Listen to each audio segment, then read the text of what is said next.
your Hansard. Honorable Assam, I do not know why the people of this country do not treat him as they treated those people of yesteryear. He would have them drawn and quartered in certain societies for making that remark. Continued from the Hansard, Mr. Imbert, words expunged. Dr. Rowley, why do you not sit? Mr. Speaker, member for Dago Martin East, I would ask you not to shout across the floor and call members on the other side words expunged. That is against the standing orders. Please strike that off the record. So having called your children Dwens and Laps and so on, when confronted a year later, their comments were so unparliamentary that they had to be struck off the Hansard record. These are the people who ask you to vote for them. These are the people who are saying to you that they will serve you better. I ask you tonight, do you want Dr. Rowley as your Prime Minister? And I ask you to remember what happened with Bish. Remember what happened with Bish High School, a school that we built. But in spite and malice of the PNM, they refused to open the school for 10 years. So 2 generations of children were denied a place close to their home. But I always tell you, God doesn't sleep, he only wears pajamas. And we were able to come back into government to open the Bish High School for the children of Bish and the surrounding areas.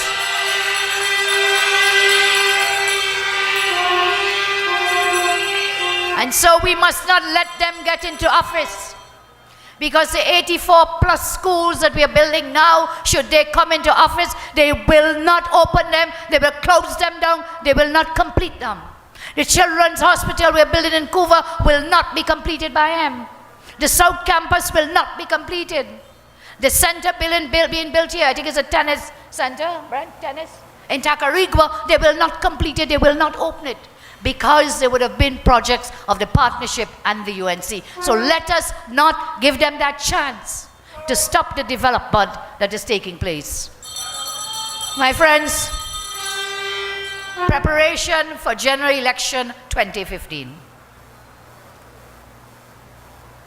You know, this evening, I can feel that energy as we prepare for victory 2015.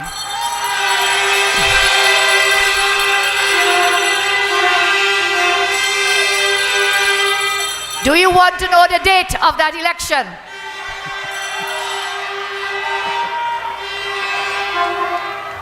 Do you wish to know the date of 2050? Okay, you will have to wait a little while longer because we have a lot more work to complete before that date is presented to you. Oh, and then we will tell you the second term date. The date when we begin the next 5 years of building our country, of keeping our economy strong, and of creating jobs for everyone. You will soon have that date. And when I tell you the date, you must be ready in every corner of every constituency to stand up for your party, for the partnership, for victory 2015.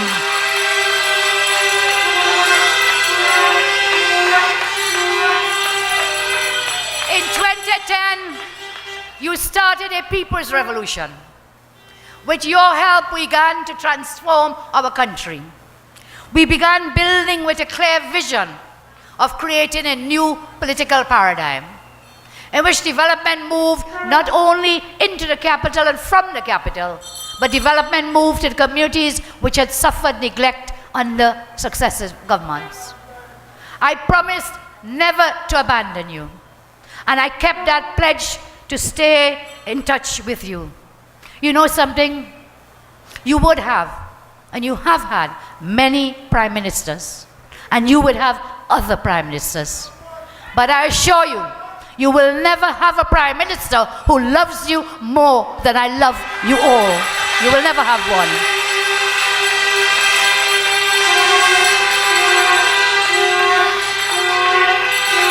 You see,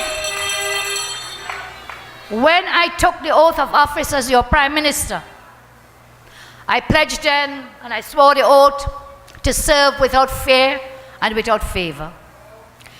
That pledge I remain committed to. I put politics aside and I led a partnership dedicated to fairness, dedicated to equality, committed to consultation with you, focused on a vision of a better tomorrow for everyone, based on transparency and accountability. You know, it has never been easy with an obstructionist opposition, but we were determined to cross every hurdle in order to deliver the services that you deserve. You know, and you will recall, that I put friendships aside. I focus on translating a vision into reality. A leader must have vision. A leader must have passion. And a leader must banish fear and focus on doing the right thing because it's the right thing to do. That is what you expected. That is what you expected when you hired me as your leader. And that is what we have delivered to you. There were times, several times, which called for very, very tough decisions. And I made those decisions without considering whether they would diminish my political stocks. I did not abdicate my responsibility in trying to shield friends. If someone in high office broke the rules, that person had to face the consequences, unlike has ever happened in any previous government.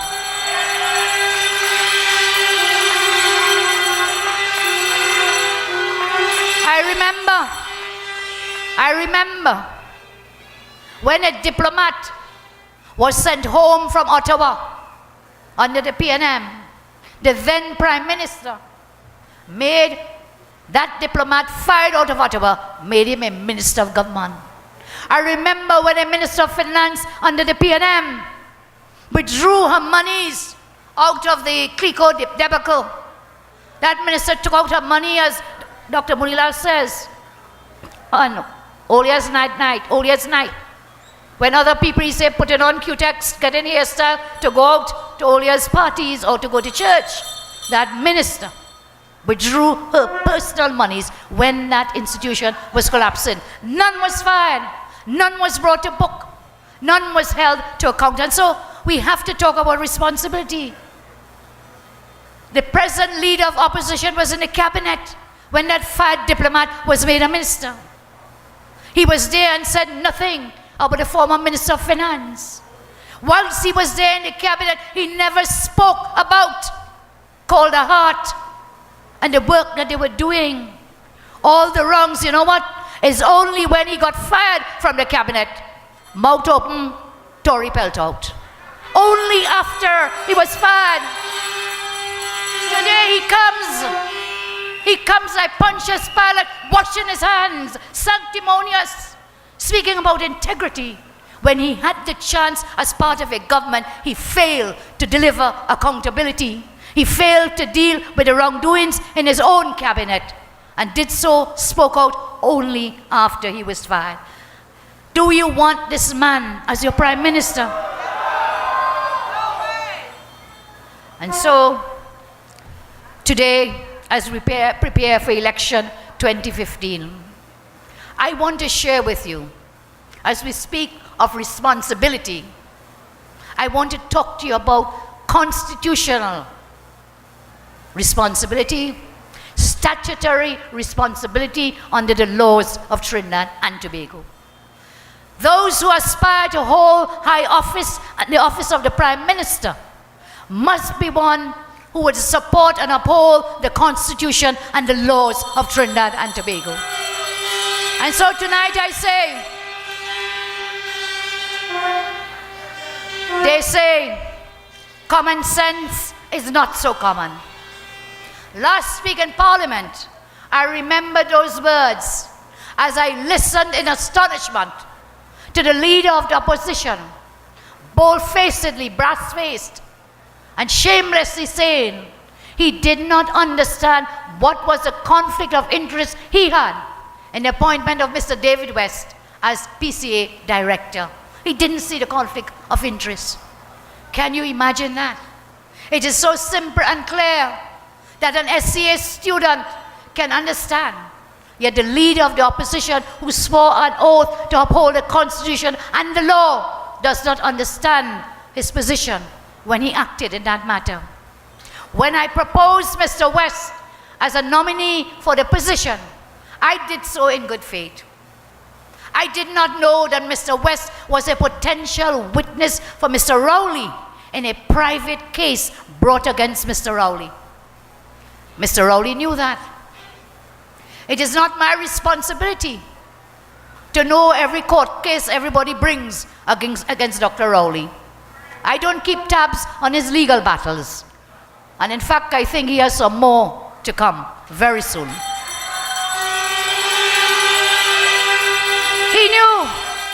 He knew that Mr. West was going to give evidence on his behalf.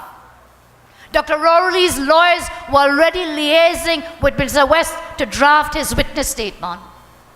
Dr. Rowley was therefore approving and supporting a candidate whose support he needed as a witness in his court case. And he doesn't understand the potential conflict of interest. The question is, why did he keep the secret? What did he have to hide? Now, in Parliament, he has admitted that he did not disclose this material fact, that West was his potential witness. He did not tell me, nor did he tell the President, nor did he tell anyone. His failure to disclose the truth now gives rise to many questions. But before I raise those questions, let me just quote for you from the Integrity in Public Life Act, which is a statutory duty to disclose any possible conflict of interest. The Integrity in Public Life Act says, and I read, Section 29. For the purposes of this Act, a conflict of interest is deemed to arise if a person in public life were to make or participate in the making of a decision in the execution of his office, and at the same time knows or reasonably to have known that in the making of the decision there is an opportunity either directly or indirectly to further his private interests or that of a member of his family. He has a conflict of interest is deemed to arise. Person in public office, Dr. Rowley is clearly a person in public office.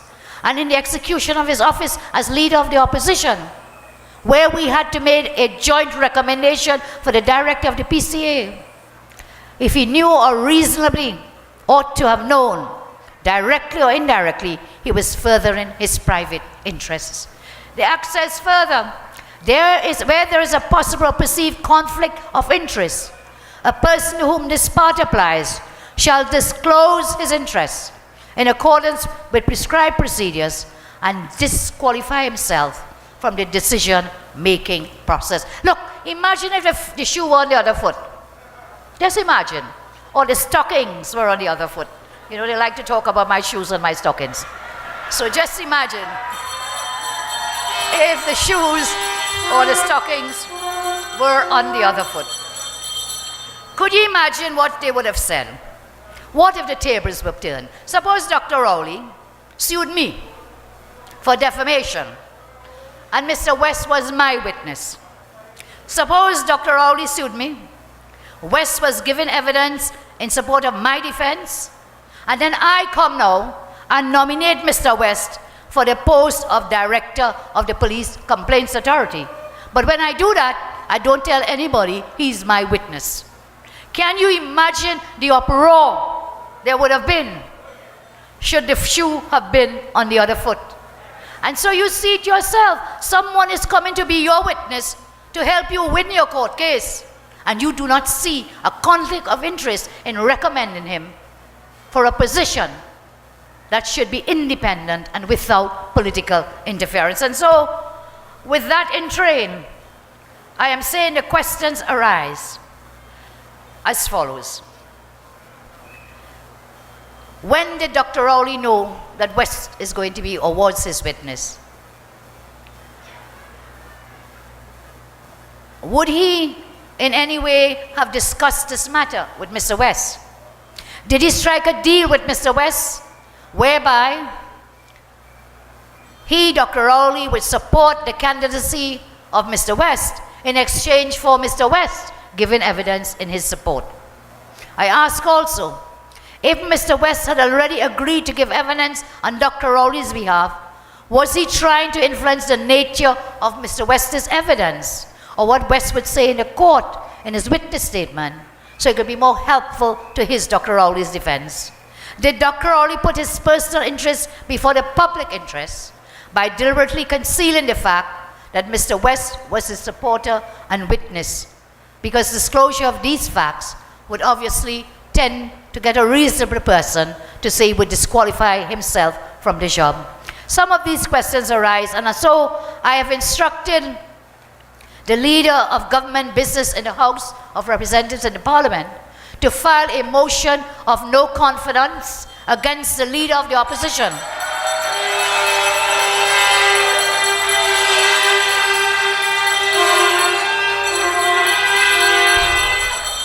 Over Dr. Rowley's failure and refusal to disclose the fact that Mr. West was a potential witness for him in support of his defense in a pending defamation lawsuit brought by the former AG. I have also instructed our lawyers to advise on whether Dr. Rowley's silence, misrepresentation, violated the provisions of the Integrity in Public Life Act so as to justify an investigation, to justify an investigation by the Integrity Commission. And whilst I'm on the issue of responsibility, I talk to you then of the possible breach of statutory duty by the leader of the opposition. So, leader of the government business will file the motion of no confidence on this matter. Our lawyers will advise whether we have a prima facie case to show that Dr. Rowley is in breach of the Integrity in Public Life Act. And so, as I close tonight, I want to say that our form of governance has always been people-centered governance. This coming election is about a clear choice between a political philosophy I cherish and we cherish, which puts you, people first. One where government has delivered more than any previous government. And an aggressor from the PNM, that is your choice on the other side, who would destroy even his own party for power. A temper-prone individual who would want to take us back to the dismal days before 2010. I assure you, I see the world very differently. For me, politics should be people-centered and service-oriented. I see everyone as equal. And over the years, my administration has governed with compassion and caring for all. My political life and our political lives, they've all been based on offering a helping hand up. And when I talk about such attributes, I think of people all over our beloved country. Those who worked hard to build our communities through hard work and dedication to community and family. I want to talk to you a little bit about a person from your own community. Those of you may remember her. She passed on at the age of 101. Ma Chin. Anybody knows Ma Chin? Yes? You would find persons like her in every community. Unsung heroes who contributed to the building of our country. I will tell you the story about one such one. She left her home in China in the 1930s. She came to Trinidad to join her husband and build a life in the remote community of Guanapo. I have never had the privilege to meet this very amazing lady, but I've heard stories about her struggles for family and community. And I'm telling you her story because her life symbolizes our struggle for survival and the resilience of the human spirit. Her name was Victoria Lee Sion, but the entire community knew her as Ma Chin. She and Pa Chin opened their shop in the 1930s. Marchin adopted everyone who built their homes close to the shop. She became the village benefactor, giving people goods on trust until they got paid month end. Marchin became the mother of Guanapo as she made her way into the hearts of people. She saved and invested money wisely, bought property, built a new family home, and she raised 6 children born here in TNT. One of them, Frank Sion. I think he's here with us tonight. Is Frank here? Frank, are you here? Frank Sion? Put your hands together for Frank, who is in the audience here with us. Marchin lived a full life. Died in 2013, age 101. A true patriot to our community. Tonight we honor this amazing woman. I want to announce our intention to honor her. I am told there is a junction that every taxi driver in the area knows as Marchin Junction. They say it's at the corner of Tampuna Road and Tikomo Boulevard. Is that correct? Yes. And I promise that after consultations with all the relevant authorities, it is my intention to formally rename that place officially Marchin Junction, so her memory would live forever.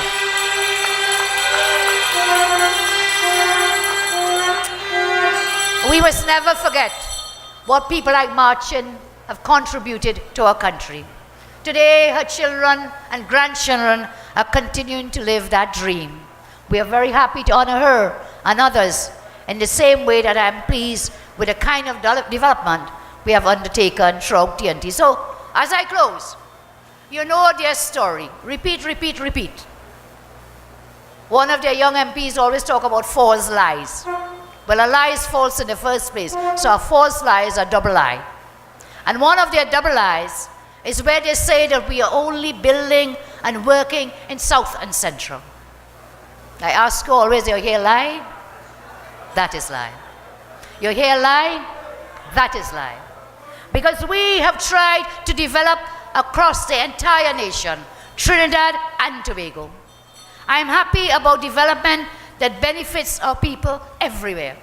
And so when they talk about only South and Central, let us remind them of some of the projects outside of South and Central. The COSTAT campus in Sandy Grande, do you know it? Do you know the COSTAT campus in Grande, Dr. Griffith? Yes. The new Arima Hospital to be built, the Churchill Roosevelt Highway Extension in Arima, the new Arima Police Station, the new Piarco Police Station, the new Maloney Police Station, that fantastic Valencia Bypass Road, saving so much time.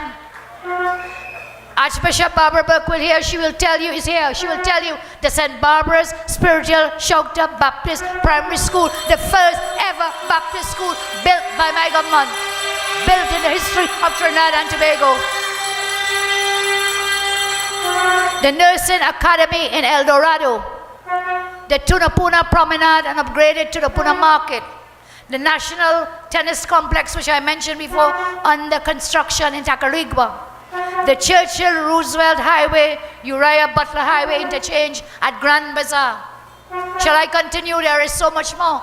The Arangwes Overpass, the National Oncology Center at Mount Hope, the Diego Martin Highway Extension, the Diego Martin Technology Center, the Shagaramas Broadwalk, the Rosehill RC in Laventille, the Paraben RC in Diego Martin Northeast, the Point Commander RC in Diego Martin West, the Fabo Government School in Laventille, and the Arima New Government School also constructed. These are just some of the projects. And of course, on top of it, this, you know about the water flowing in your lines. You know about the lighting up of your recreation grounds. You know about the roads and the drains and the bridges that we built throughout the country. So here, let me not talk further. Those who have eyes to see will see throughout the length and breadth of Trinidad and Tobago.